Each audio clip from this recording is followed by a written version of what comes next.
జనగామ జిల్లా దారావత్ తండాలో నూతనంగా ఏర్పాటు చేసిన హాకా రైతు సేవా కేంద్ర ప్రారంభోత్సవ కార్యక్రమం నిర్వహించారు. ఈ కార్యక్రమానికి ముఖ్య అతిథులుగా పాలకుర్తి ఎమ్మెల్యే యశస్విని రెడ్డి హాజరై కేంద్రాన్ని ప్రారంభించారు. రైతులకు నాణ్యమైన విత్తనాలు, ఎరువులు, పురుగుల మందులు, వ్యవసాయ సలహాలు ఒకే చోట అందుబాటులో ఉండేలా రైతు సేవా కేంద్రాలు పనిచేయడం అభినందనీయమని తెలిపారు. ఇక రైతులు శాస్త్రీయ వ్యవసాయ పద్ధతులను అనుసరిస్తూ అధిక దిగుబడులు సాధించాలని ఆకాంక్షించారు.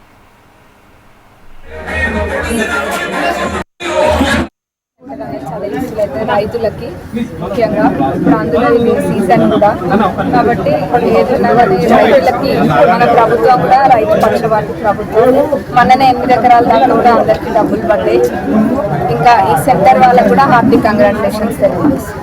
దగ్గరలో ఉన్న ఊర్లందరికీ కూడా ఇక్కడ నుంచి ఆకా సెంటర్ అనేది చాలా యూస్ఫుల్ అవుతుంది రైతులకి ముఖ్యంగా అందులో ఇది సీజన్ కూడా కాబట్టి ఏదైనా కానీ రైతులకి మన ప్రభుత్వం కూడా రైతు పక్షపాత ప్రభుత్వం మననే 8 ఎకరాల దాకా కూడా అందరికీ డబ్బులు పడ్డాయి. ఇంకా ఈ సెంటర్ వాళ్ళకు కూడా హార్దిక్ కంగ్రాచులేషన్స్ తెలియజేస్తాం.